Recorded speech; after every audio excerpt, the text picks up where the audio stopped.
So I was recently speaking to a woman in her mid-20s, and she was saying to me that this is the time of her life that she really wants to enjoy and live life to the fullest before those commitments come, you know, the kids and the mortgage and the husband and all those things. And she saw her money as something that she should use and spend now on having fun. And of course, I'm sitting there thinking, whoa, hold on a moment. Don't you realize the opportunity you have before you have all those commitments to put at least some of that money away and help use the power of compounding and investing to be able to achieve all those goals that you want to in the future? And I sort of thought about it and I thought, well, isn't that a great topic for this panel? Maybe what we should do is we should take this young woman and help her through a life journey. You know, being in your mid-20s, what should you be doing? In your 30s, when you're getting married, having kids, and then in your 40s, university fees, elderly parents as you get into your 50s. So I thought this was just really would help all of us, to help our audience and all the women of all the different ages who are watching today about what they should be doing at different stages of their lives. So let's kick off. Carol and Babawa. Carol, I'm going to start with you. The conversation with the 25-year-old. What conversation should she be having with herself right now? Well, for me, it's get started now, sooner rather than later. I think the sooner you start investing, you alluded to compound interest, and it's such a valuable aspect of investing. And I think if you can take a percentage of your salary from when you start, it becomes a habit. And habits are good, they continue through your life. And if you can try and increase it as your salary increases, what that'll do is it'll give you more options as you get older. I know you alluded to have fun now, and great, yes, use some of your money to have fun. But if you can put away more for the future, that's going to give you those options when you have all those commitments you alluded to later down the line. It is sometimes about just thinking a little bit forward, isn't it? A little bit ahead. But Babawa, you know, I was thinking also about somebody in that age. Now, they may be living at home, and what conversations should they be having with their parents? And I suppose it depends what financial position their parents are in. Yes, but I think I just want to add something on Carol's point. I think the first thing as a young adult is to have a vision, you know. You need to first see the future that you are going into. And when you see the future you're going into, it's easy for you to define your goals, and then you can have better conversations because now you understand your why. So by understanding your why, you are able to sit down with your parents and actually have a reasonable discussion to say, this is the amount I can actually contribute. And you are able to sit down and say, this is my budget, and this is what I have coming in, you know. And this allows you then to have a better conversation with them so that, and you are teaching them at the same time, because if you can sit down with them and you're showing them the budget, they are learning on how to manage their finances as well. So it is a delicate conversation, really. And you need to just have to find a balance so that they understand, because, you know, there's that guilty thing that they took you to school and they've taken you through this journey. So yeah, I think it's important to sit down with them, have a conversation that is honest and open. And I think that's it. You know, in South Africa, we have this, of course, two totally different realities. In some households, the young 25-year-olds living at home being supported by the parents. Yes. But there are many, many young people who are now supporting their parents from the age of 25 and yet trying to meet all of those goals and dreams that they have for themselves. And I wanted to share a little story with you about a young woman I know who started working, and she was telling me about her experience. So she was still living at home. She didn't have to necessarily support her mom, but her mom didn't come from a background of wealth. And she had this extra money every month, about 10,000 Rand, because she was still living at home. And she didn't know what to do with it. She didn't know about investments or savings, and the bank came along and offered her a 50,000 Rand revolving credit facility.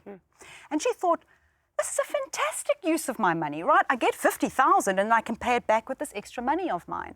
And I think that is also, you know, the challenge for a young 25-year-olds. Where do they get access to financial advice? And I couldn't agree with you more on that. Actually, that takes me to a story of a young lady I know. You know, coming from the Eastern Cape, the mom has taken her through schooling, and she's now graduated. She started working, fortunately for her, so she managed to secure a job. But then a year down the line, the mother now is putting pressure on her to actually contribute towards home renovations. She has not had any conversation with the mother, so the mother doesn't know how much she earns and all of that. And funny enough, she goes and get a loan, of over 80,000. So when I was chatting to her, she then mentioned that when she was sitting with the consultant at the bank, the consultant was trying to assist her. So she believed that she was trying to assist her and she was reducing the expenses. That's reckless lending, but she didn't know.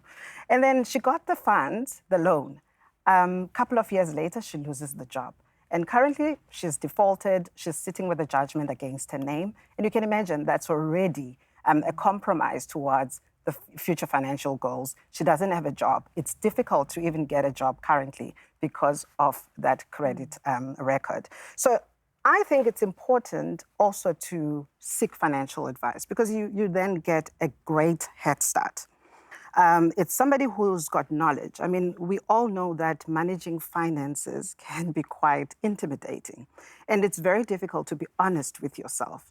So when you're sitting with somebody who's objective, it's easy then to see the bigger picture. And sometimes you believe that this is what you need, only to find out it's not really what you need. So a financial advisor is able to sit down with you and do a proper needs analysis. Great head start. Then you see where you are going. I'm all about seeing the picture of where you're going. You cannot get to a future that you have not prepared for. So you need to see it, and then you can have a customized plan. Speaking to friends and family sometimes can be a disadvantage because they will give you advice based on what they know and their own experiences, which is not a great thing. So when you sit with a financial advisor, it's unique, it's customized to you. So I am for financial advice, and I always advise my clients, rather go for independent financial advice. At least they can be able to search for you, compare, do research. So it takes away a lot of work from your side. Well, I want to add something into the 25-year-old, and this is something that I actually got from Morningstar. It was amazing stats that I got from them, and they said sometimes the rate of saving is more important than the rate of return. So the example is you are earning, let's take a salary of 500,000 a year, and you put away 1% of your salary, so that's 5,000 Rand a year, in a fund that's returning 10%. So that sounds pretty good. I'm getting 10% return. After 30 years, you would have around 900,000 Rand saved. If you put away 10% of your salary, so 50,000 a year, but you only got 1% return, just 1%, you would have nearly 1.8 million Rand. And I think that's also a message I would want my 25-year-old self to have understood, is how much you put away really, really matters as well. Yeah, and I think it goes to that key that we talked about earlier about just get started. It may seem daunting, but I think you've got to get started. Time passes far more quickly than you'll think when you're 25 years old. Yeah. And before you know it, you're sitting at my age, and if I had had this advice at 25, I would have been extremely grateful for getting that journey started, that savings journey, but also saving for the long term. It's very different saving for a holiday next year versus saving for your long-term retirement. And I think that's the magic of compounding, is when you put that money away for the very long term. And it's hard to visualize when you are 25, but I think what Babal was mentioned is get the advice. I think that is so important, that you can have an impartial person that can give you the advice that you need, that'll get you to where you need to be at the end of the day. So, Carol, I'm going to pick up on your the future, and let's move yourself, or this young woman, into her 30s. She's now getting married. What conversations should she be having with her partner, Carol? Well, I think when you're in love, love is blind very often. And I think it's really important to be on the same page. I had a great example when I was getting married, and we went for marriage counselling. And we were asked to go away into separate rooms and to complete this questionnaire. And when we came back together, we were rather surprised to find some quite glaring differences. We thought we knew each other through and through. But in this example, they asked, how many children would you like? Well, I said 5, and my husband said none. So I think we realized very quickly that we weren't on the same page with a lot of things. To happen, a conversation. So it's not just that, but it's also the finances. And if you need to make the space for you to be able to sit with your future spouse and map out what you feel your future needs to look like. I think a lot of us come from we come from diverse backgrounds, and that can really impact our views on money. One of you might be a saver. One of you might be a spender. And I think those are the elements through your life and your marriage that are potentially going to cause you conflict. And you really need to create that space to be able to have those conversations. And it always bothers me that in marriage counseling, they never discuss money. They never discuss how are you going to manage the household budget? Do you know each other's financial situation? I mean, these are really, really important things. Yeah, and I think also marriage contracts, you know. Marriage contracts. They never mention things like that. No. It's never discussed. I heard somewhere actually, a lady, I think she's a relationship expert, you know, and she was mentioning that it's strange that a lot of people spend money on their weddings and they fail to actually go and pay a legal advisor to seek advice, legal advice now on what marriage contract can work for them. This is not about divorce. It is about the financial implications of this union. Exactly. Yeah.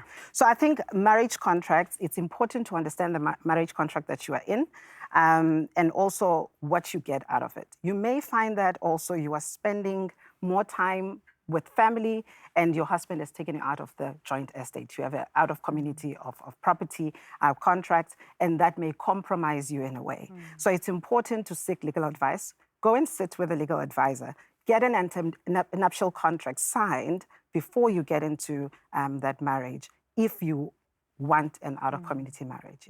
In talking about entering marriage, Carol, do you have a right to ask somebody for their credit report, you know? What do you think? Well, I think if you can't have these you can't have these conversations with your future spouse, those are huge alarm bells for me.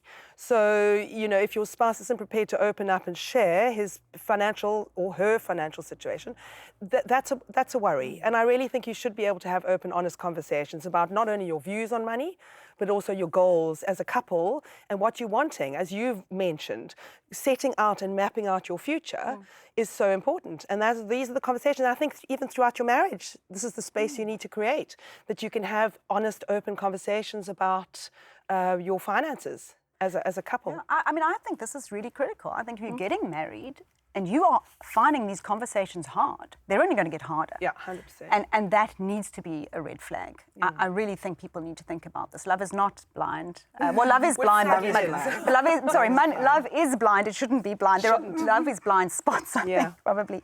And just about, and this is something I feel very strongly about, is a woman having her own investments. Yes, I think it's quite critical. Hey, I mean, one, you need to have a financial identity. You need to be independent financially as a woman. You've got your needs as well. But where I come from, funny enough, women will have more products, financial products. I don't want to say investments, because sometimes it's just products, and out of lack of knowledge, they take products they don't understand, and at the end of the period, it doesn't really, it's not adequate for whatever they are trying to save for. So yes, having your own investments. And what I always say is that make sure that you have a risk product, cover your risk adequately before you go into any other products. I mean, that's a proper financial plan in my understanding. You first have to make sure that your risk is covered adequately, and then you then have your investments in place. It's difficult to have an investment without knowing the future value. So sitting with a financial advisor, it takes me back to the initial point about sitting with a financial advisor and quantifying basically your needs and knowing what you need in the future, both for your educational costs as well as retirement. Then you are able to see the shortfalls, and then you know also how much you need to contribute today to arrive at your desired goal. I think that brings me actually quite nicely, and Carol, maybe you can also pick up on this. You know, one of the things, you're getting married, always make sure you have your own investments, that you're financially independent within your relationship. But of course, along come the kids, and this changes everything. It changes everything. It is what makes us, and I spoke about that in my intro, it is what makes us more vulnerable as women. The minute we have children, we become more financially vulnerable. So what conversations, Carol, do you think you should be having with your partner or yourself when you start having kids? I think it's an understanding of what I go back to from previously is, what are your common goals? So how do you want to educate those children is vital. One might have a view on private schooling, etc. The other might be quite comfortable with a government schooling type model. But I just think it's vital that you understand, another example I like to give is a lot of people have aspirations to drive a fantastic car. So you might go out and want to buy the Range Rover and take out debt on that. But what you don't understand is that's a debt you're going to have to service, which might mean... For the next 7 years exactly, in most cases. Which might Plus mean a that you balloon don't payment. have the cash available to pay the school fees for that education you were hoping for your children. And I think a lot of people do now, because it's a sort of an instant gratification type situation, but they don't give thought to the future and what impact that is going to have on the future for their children. So those type of conversations for me are really important. And it's also about, who's going to stay at home? We're very fortunate in South Africa where we do have domestic help. But let's say your domestic doesn't pitch up, a kid's sick. How's that going to impact each of you? Because often it's the woman who is seen to be the more nurturing one, who would take a back step in their careers. And I think it's important for you to both understand how that will look for both of you and in your marriage, because, it can have a huge impact on either of your career, depending on the decisions that you make. I've always chosen to have a career, which I've enjoyed, and each couple will have their own way of navigating that and putting that together. But I think at least understanding that and having had that conversation is so vital. But also the financial consequences of those decisions. So if you're in a marriage where perhaps you're the woman and you decide to choose a different career path in order to be the mom and be the kinskeeper and the caregiver, how does that look financially? Does your partner then help support you in having your own investments? I think so critical, and I know very, very, very few women have that conversation. But I want to pick up quickly on that private school thing. I was looking at a woman's budget. She earned 1.2 million. Now, 1.2 million is a lot of money, right? So who can afford to send their children to private school? Well, somebody earning 1.2 million. Let me tell you, by the time tax, life cover, retirement had come off, and then and I promise you, her living expenses were not extravagant. And she didn't even have car finance. She was struggling to put 2 children through private school. Yeah. But I mean, this is, a big question for parents. Schooling. I think it's something that one needs to be honest about. It's a conversation with yourself, because I'm assuming she's single, right? You need to be honest with yourself. Yes, it's important that you understand the schooling, but do you really have to take your child to a private school? It all comes down to your budgeting and live within those means. There are good schools out there, government schools. And if you are taking a child to private school, just think about the implications and the consequences if you are unable to pay that money, what it will do to that child psychologically and emotionally. So for me, again, it's budgeting. Have your budget in place and make sure that you stick to it. Because your budget is more like, it's a plan on how you are going to spend your money. And if you do a budget properly, you are able to see and prioritize those things on your needs versus your wants. If we can just be honest, a private schooling is not really a need, because there is schooling that is much cheaper and more reasonable than a private school. So it's just a personal choice if you want to take your child to a private school. But it's also important that when you do your calculations, you can't, there are calculators that you can use, but then also if you sit with a financial advisor, you are able to look at your cash flow. Somebody now who will be able to help you look into that situation more carefully. Well, I think cash flow going forward, school fees escalated about 10% a year. So when you're looking at a school and entering a child into the school, do that analysis, saying what is this going to look like in 12 years' time, and can I afford it? But I just want to quickly talk about saving for education costs. Well, that's what I was actually going to say, is alluding back to that starting saving early gives you options, and this would be one of those options. So if you've managed to accumulate a pot of capital and a private education is vital for you, that's what you want for your children, you have that option. Whereas previously, if you hadn't gone that route, that wouldn't be an option to you. So that sort of, that little bit of fun that you forewent when you were 25, I don't think you can always see the long-term benefits that that'll have. Yes. But one of them would be this. It gives you those type of choices that you're able to then give your child the education. And talking about children and education, financial literacy, and leaving our children legacies. I mean, how do we leave our children with a legacy, Abawa, especially in a community where perhaps there hasn't been an opportunity to leave legacy before? Yeah. So, you know, I've come to understand that leaving a legacy is not always about money. I think it's mostly about education and knowledge.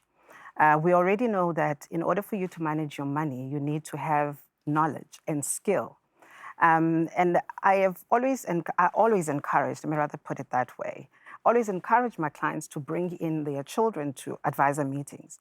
Because one, you are encouraging them to do the right things and you are instilling that culture of saving. Now, when they eventually get the financial part of the legacy, then they know what to do with it. You've equipped them with the tools and all the knowledge that is necessary for them to do the right thing. So I think, one, if you take them to school, that's the first thing, because now they've got knowledge on how to live their life and actually get jobs and then become better people in the future. But then there's a financial aspect of it where that topic has never been on the table. We never had those conversations with our parents. So if you try and encourage your children to be involved and do the right things, instill that culture, then you are helping them to be able to better manage their futures and build or create generational wealth. Yes, I think financial education is a legacy. And Carol, let's talk rands and cents. 100%. So I looked at an analysis a couple of years ago that really allowed the penny to drop for me around the power of compounding. And what we see here is an example of three different individuals. The one is fortunate enough to have their parents start saving for them from day one. And they continue putting away just 1,000 Rand a month, doesn't increase, 1,000 Rand a month until they're 65 years old. That person will be worth 64 million Rand, which is crazy. And then you look at the next person who only starts at 21. And ironically, the difference in the amount that you've put away between those two, the first one put away 780,000 Rand over that period. The second one put away 528,000. So not too dissimilar. But that second person is only worth 9.5 million Rand. Only worth, but I mean, that's multiples. Yeah, no, 64, it's 9, crazy. It's multiples. And that's the benefit. So when that penny dropped, that's when I started doing that for my children. And what I've said to them is, I will continue doing that as long as they don't touch the money. The minute they touch the money, I stop doing that, because the hope is, that's the magic, is the compounding and allowing those investments to continue. And, you know, I've made those mistakes. When you leave a business, you leave a company and you've got your pension fund and you think, oh, I've got a bond, or I want to buy a new house, so let me take it out for a deposit.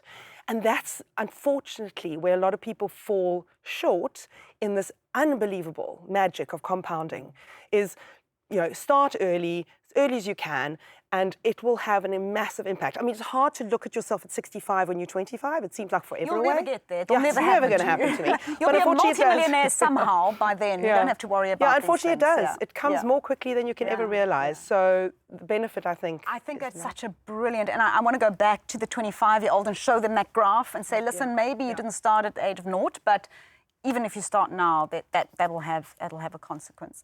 But I want to just quickly end off with, because I'm in this age bracket, I think you're in the room, where we're now in our 40s, 50s, and we're sitting as that sandwich generation. We often have adult children that are still at home, but our parents are aging, often with not enough retirement money. And we're finding this incredible tension sitting in that space. So, Bawa, maybe, you know, how do you have conversations if you're having to support your adult children still? I think, you know, it also has to be balanced again, you know, but you need to have an open conversation. You need to make sure that the child knows how to take care of themselves, so they need to be independent. But at the same time, you need to support them. And hence, I'm saying it needs to be a balanced approach. So maybe I can just also sort of jump in here. I think, you know, if you've got a child staying at home, potentially, and they are able to get jobs. Let's be honest, while you're studying, there are things that you can do to still generate some income. And I think I would want to sort of support my children in doing that. Obviously not to take away from their studies, but to create some additional income, and then potentially have the conversation to get them to start some forced savings, to not just frivolously have fun and be going out and having fun with your friends, etc. Because forgoing those couple of coffees in a month, forgoing going to the clubs and rather going for a bite, your friends, I mean, these are simple things, but they allow you then to put a little bit of their money away. And I think that is really a valuable start when you've got children living at home. It's not just, it's a free-for-all, live at home, I'll do your laundry, feed you, etc. I think it's important that they have that. For me, it's looping back to the 25-year-old, right? Yeah. That 25-year-old who starts working but still living at home. You are now the parent in that, Sure. in that situation. Sure. And how can you guide that child now into making good financial decisions? But also maybe it's also about boundaries. But yeah, I just want to add something. You know, we've got a couple of clients that are actually living with adult children at home, and they're just not employed because of the current state of employment in South Africa.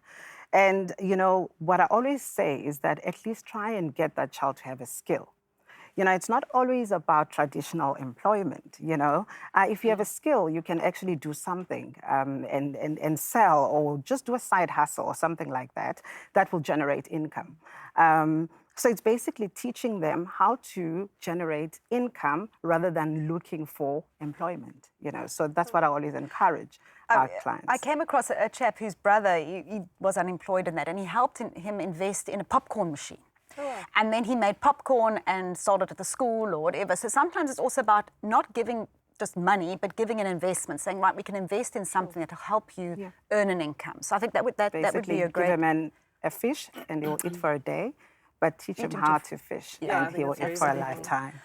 Carol, I'm going to want to round up quickly about the conversation to have with parents, because I think that's the other one, is so many people are coming, you know, discovering that their parents have not got enough for retirement. And how do you start having those conversations in a way that's respectful, but, you know, protecting yourself, I suppose, financially? Yeah, I think it often is difficult because we see our parents, especially if finances aren't easily discussed within a family, it can be very daunting. But I think if you have the tools that we've sort of discussed today, it allows you to open up in a respectful way a conversation with your parents around, you know, if they've been underfunded through their working years, to understand what their needs might be. So will you have enough? Or are you going to need financial assistance? Because that's going to allow you then to adjust your budgeting and your future plans accordingly. You know, because not everyone is fortunate enough to have parents that have been financially savvy through their lives. You know, hopefully this is changing, and conversations like this are fantastic for young people to start. But I just think it's important to have those conversations in a respectful way, to allow you to understand what your future needs to look like, any adjustments you might need to make. I think what's very important with that conversation is not that your parents are now 10, 15 years into retirement and have run out of money. And now they're asking for help. Because suddenly the help they need is huge. Whereas if right from the beginning you know that there could be a shortfall, you say, okay, draw down less from the annuity or whatever it is, we can supplement a little bit, and it's a smaller amount over time rather than this one day waking up and finding out that you are now on the line. And I think that you have to, I think that is a conversation that you have a right to ask and say, listen, I am going to be there for you. I need to know in what way. Sure. And I think that's really important. I think it's, for me anyway, it would be, given our ages, I think it's a good one to end off with. But I want to say thank you to both of you. And to you, our audience, I would like to leave these 5 key points. 1, use the power of compounding now to give you choices later. I think we've shown that very clearly today in the panel. Secondly, especially if you're a young person, as your salary increases, you're getting much bigger paychecks, make sure you increase your savings. 3, love means sharing financial information. 4thly, leaving a legacy is not just about money, but it's also about financial education. And finally, having a plan is self-care. And please remember, self-care is not the same as self-pampering.